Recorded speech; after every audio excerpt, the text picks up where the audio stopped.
So yung magandang araw sa lahat. So this is JM from Crazy Mods. So for today's video is papakita ko sa inyo ang magiging setup ng Santa Fe na to. So ito pa lang ang kanyang stock na low beam. Ayan o. So hindi pa namin ginagalaw yan. Stock na pa lang yan. Sa passenger side naman is hindi na umiilaw. Pero mamaya pagaganahin natin yan. Tapos ang magiging setup nito, S1 projector ni KM. So ito ang kanyang light output na hindi pa namin siya nare-retrofit.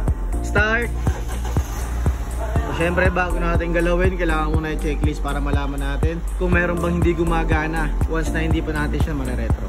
Park light. Park light. Low beam.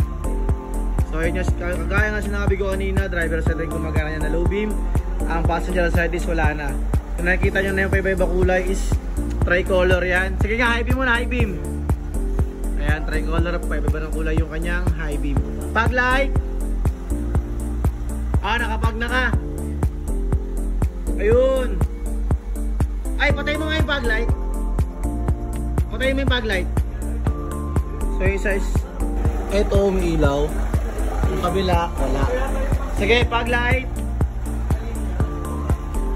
Okay. So, check natin ngayon kung may errors na ba yung dashboard niya.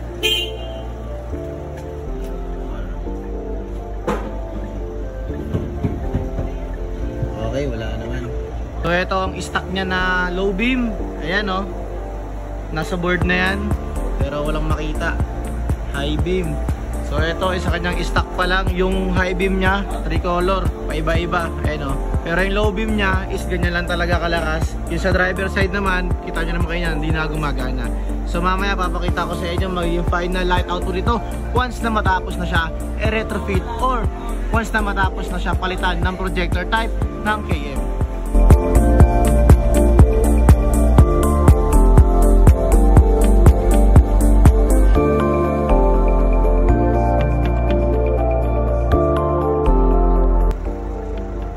Low beam, high beam. Sige Brad, park light. Low beam, high beam. So ito pala naging light output na Hyundai Santa Fe natin. So kita-kita natin kanina yung stock na is napakahina na. So ito naman siya ngayon after ma-retrofit ng Crazy Mode. Ito ang kanyang low beam. So kita-kita na yung cut off niyan. Ito naman ang high beam. Ayan no.